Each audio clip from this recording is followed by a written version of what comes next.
I got the horse. Hello, racing fans, and welcome back to another edition of Handicappers Corner, brought to you by the Derby Bar and Grill. I'm Mike Heads. I'm Drew Forster. We're going to go through the Sunday, June the 5th, the races at Hastings. It's going to be a great day. We had hot temperatures forecasted. We do have 8 races on tap, including the stakes race for 3-year-old colts and geldings. Yep, 3-year-old boys as we take a step towards our BC Derby. Very good card on hand, too. Let's get right into it. 2-year-old race to start it off, going 3.5, a maiden special weight, field of 6 here, and this is a tough one. I did land on the 5, Discreet Country. The horse that was working with Anita Bolt-Bar won the maiden special weight last weekend, so I think Discreet Country is 2-year-old son of Discreet Cat, well-bred, gets Hamill. A lot to like about Discreet Country. I put Driller out of the Mel Snow Barn in the 2nd spot. Son of Texas Wildcat has been working very well. Nice 35 out of the gate move, so you know he's going to leave there rolling. And I put Igor out of the Dino Condolinos Barn in 3rd. Dino's 2-year-olds are always very good. Out of the very good mare, Gray to Be Free, who's throwing a lot of runners around here. And Dino's 2-year-olds are generally ready to roll. It's a pretty tough race. I did go 5, 2, 4. Yeah, I just flip-flopped those 3. I went to the 2 Driller. Pretty impressed with what I've seen this horse in the mornings. This horse is nice. Mel's having a great year, and he's going to have another nice little runner here. But Driller certainly looks the part in the morning. I went 2, 5, and 4. I agree with your assessment of the 5 Discreet Country of filly going against the boys, but it doesn't really matter. These horses, fillies sometimes beat. Oh no, going 3.5. These horses win anyway. But 34 and 4. And Richard Hamill being aboard. And the 4 Igor from a good family, Gray to Be Free. He's thrown Sartorialist. There's been a number of nice and good at futurity winners, like excellent 2-year-old winners. So it wouldn't be surprised. He's a big horse. He's a big horse. Wears blinkers. I don't know if 3.5 is going to be his trip, but certainly like what I've seen. 2, 5, and 4. But I like Driller. Driller over 2 and 5. Look to me like the best on paper. 2, 5, 4.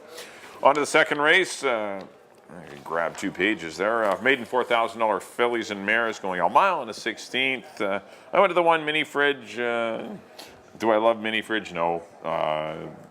I just think the horse has to win by default. Not in very tough. Second last time to Smoke and Sizzle. Wasn't the greatest time, 1:20. Can Mini Fridge get beat today? Definitely. Not too sure by who, though. But Blues Be Gone finished just in behind. I was interested in the 6, Mayaro Bay, maybe on the class drop. Maybe this horse out of U-Rock Gal might want to run long.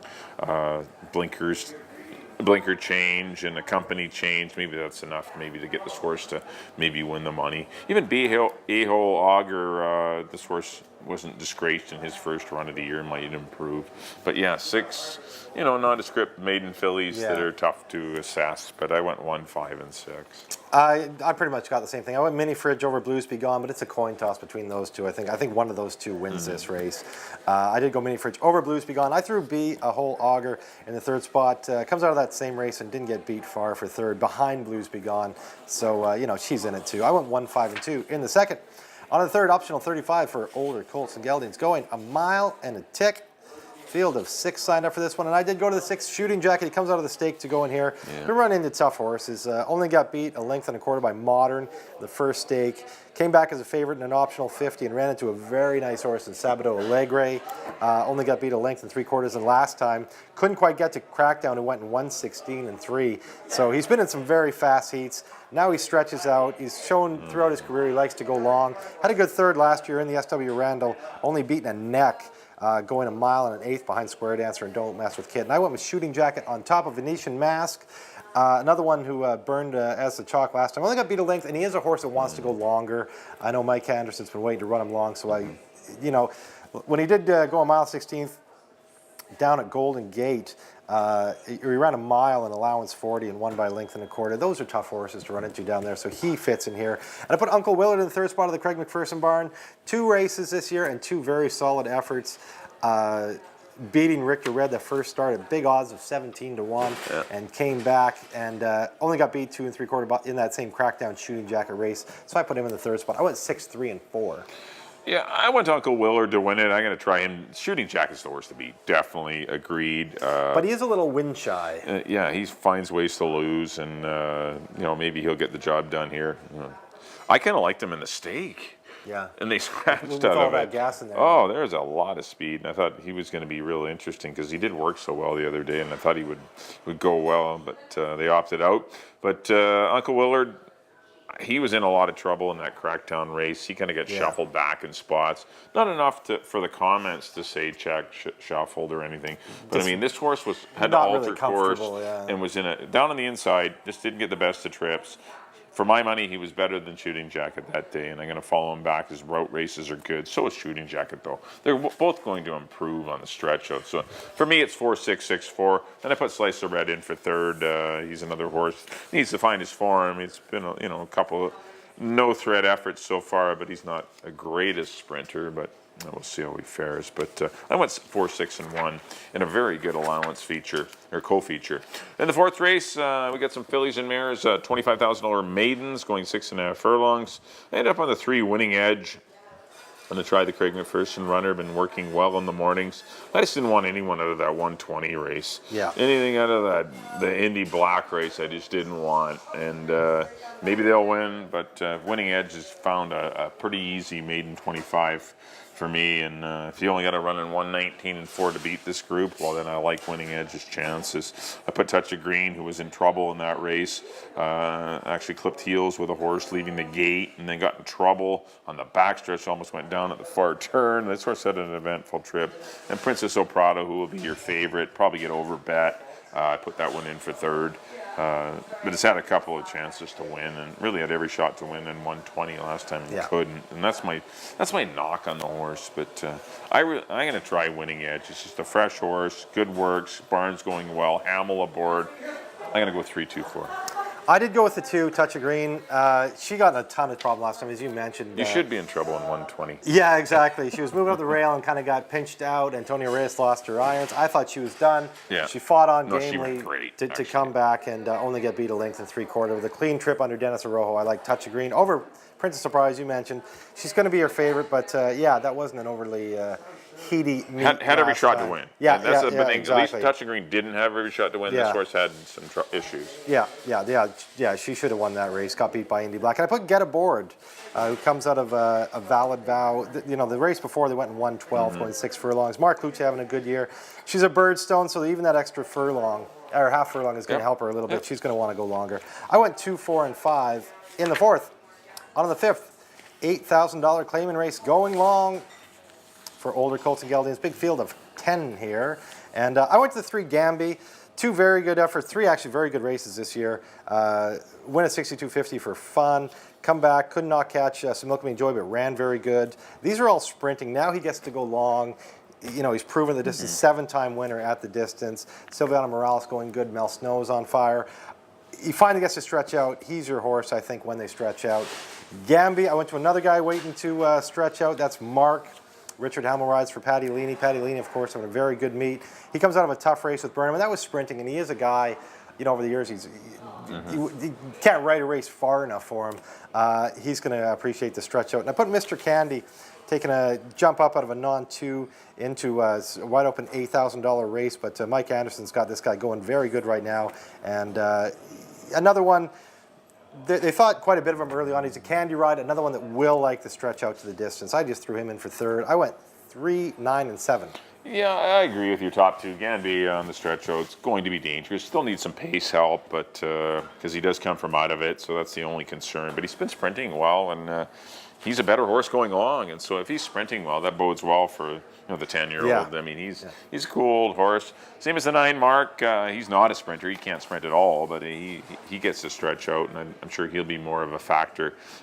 With Richard Hamill's ridden him very well in the past. I know it's not on form, but I know Richard's he's had one run there. But there's piles before that he'd done well on Mark. And I put the 8 horse At the Ritz, who just continues to run He's good solid, races. isn't he? Yeah. Good second last time to a next out winner. And Tough horse in Burnham, yeah. Yeah, no, that was a salty race, ran second, and at the Ritz is in good form for owner trainer Clinton Wilson. So that horse deserves respect and can run long. So I mean, the distance change won't hurt at the Ritz. I went 3.98, but there's a lot of chance. Distillery is interesting. Yeah. What goes around? Brother Chunky, Talkett's Charm wants to run. There's some He wants nice, to go long, yeah. There's a lot going on in this race. It's not a simple 3.98 or a 3.97 or whatever. This is Go deep.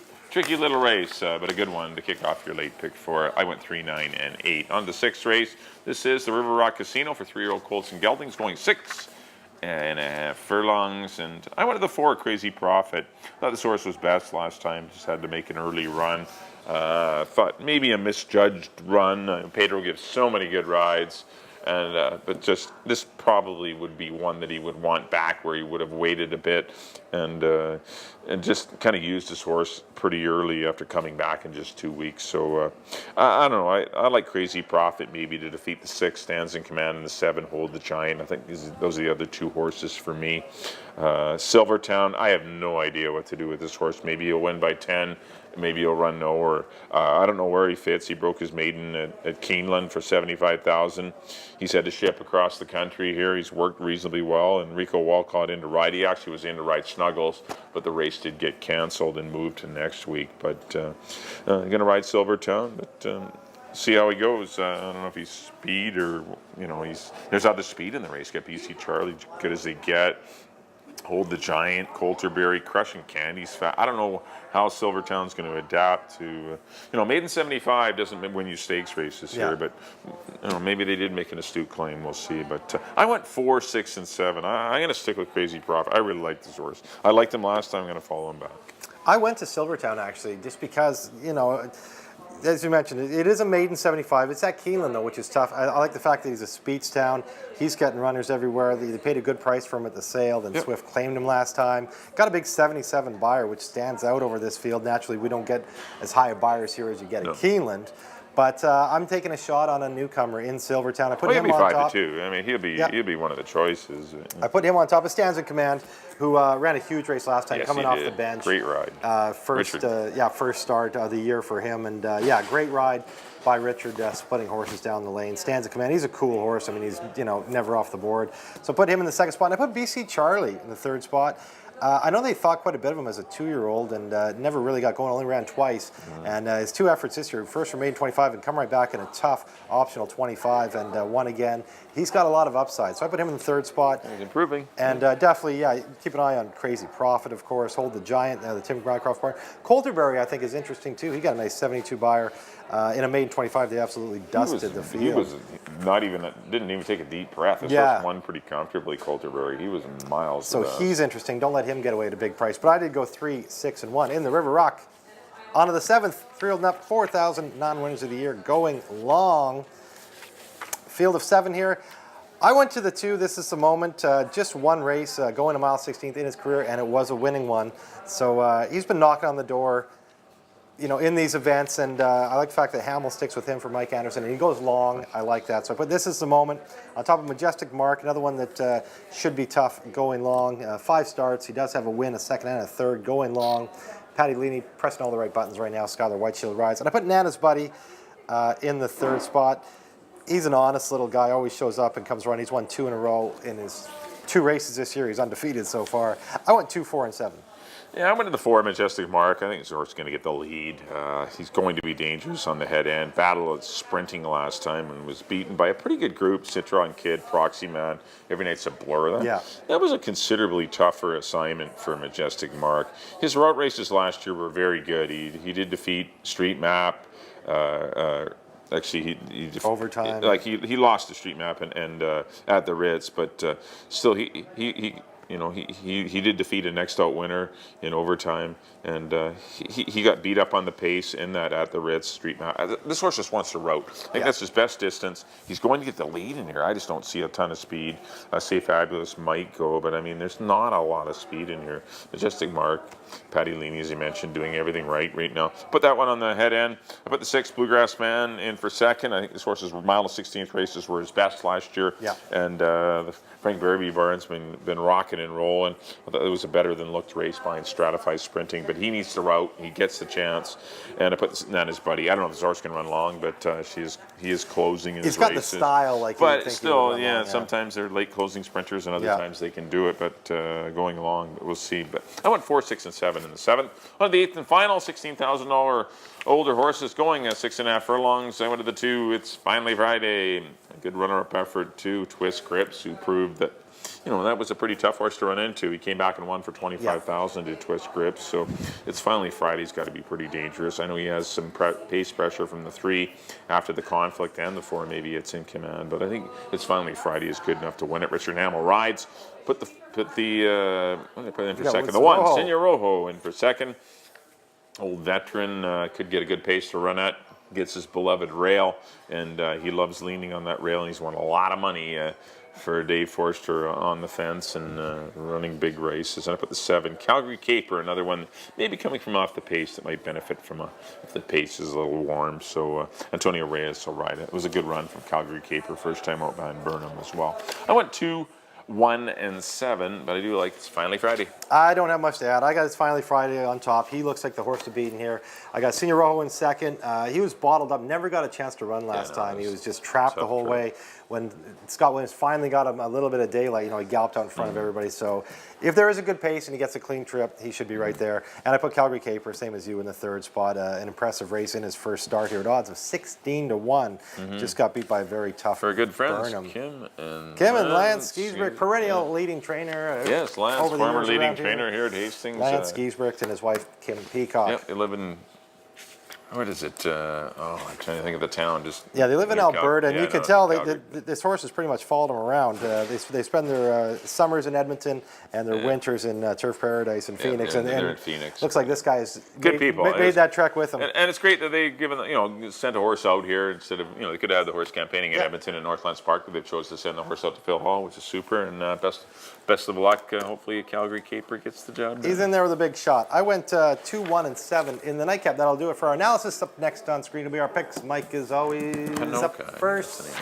Anyway, here's our my picks for the Sunday program. Back in race number 1, I went to the 2, Driller from Mel Snow. Was off to a great start, 2, 5, and 4. Race number 2, the 1, Mini Fridge, 1, 5, and 6. Mike Anderson also off to a great start. The 3rd race went to the 4, Uncle Willard for Craig McPherson, 4, 6, and 1. Race number 4, the 3, Winning Edge, another McPherson runner, 3, 2, and 4. Race number 5, another Mel Snow runner. We got a lot of similar trainers. 3, 9, and 8 in race number 5 to start off a late pick 4. Race number 6, the 4, Crazy Prophet. I'm going to follow him back. Hopefully a better trip this time, 4, 6, and 7. In a very good River Rock Casino 3-year-old stakes race. Race number 7, I went to the 4, Majestic Mark, 4, 6, and 7. And race number 8, I went to the 2, It's Finally Friday over the 1, Senor Rojo. And number 7, Calgary Caper. On to my picks. There we go. In the first, I went to the 5, Discreet Country over the 2 and the 4. In the second, I'm on number 1, Mini Fridge over the 5 and the 2. In the third, I went to the 6, Shooting Jacket over the 3 and the 4. In the fourth, I went to number 2, Touch of Green over the 4 and the 5. In the fifth, I went to the old campaigner, number 3, Gamby over the 9 and the 7. In the sixth, the 3-year-old stake, I went to the newcomer in number 3, Silvertown over the 6, Stanza Command, and the 1, BC Charlie. In the seventh, I went to the 2, This Is the Moment over the 4 and the 7. And the nightcap, I agree with Mike on number 2, It's Finally Friday over the 1 and the 7.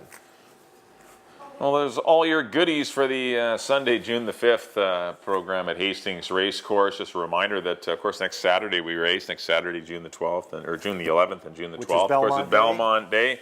The final jewel of the Triple Crown. Exaggerator will be in attendance, trying to win 2 of the 3 legs. Unfortunately, Nyquist has been skip this one. You'll probably see out. him in Saratoga or Monmouth this summer, I would imagine. But still, the 3rd jewel of the Triple Crown, the Belmont, will be next weekend. Of course, as you mentioned too, we will have a 3-year-old filly stake that carried that over to next weekend. So yes, right too. Yeah, good point. Yes, the what is it? The Emerald Downs. Yes, maybe. it is Emerald Downs. The Emerald Downs that was. Just didn't fill. Just kind of had some bad timing. Yeah, a couple of fillies were on the sideline. Need another week, and allowance race went, and just kind of took some horses. But anyway, next week we will hopefully have this year's renewal of the Emerald Downs handicap at 6.5 furlongs. That'll be next Sunday. Pardon me. Well, on behalf of Drew, thanks everyone for tuning in. Hopefully you enjoyed this edition of Handicappers Corner, and we'll see you next time here at the Derby Bar and Grill.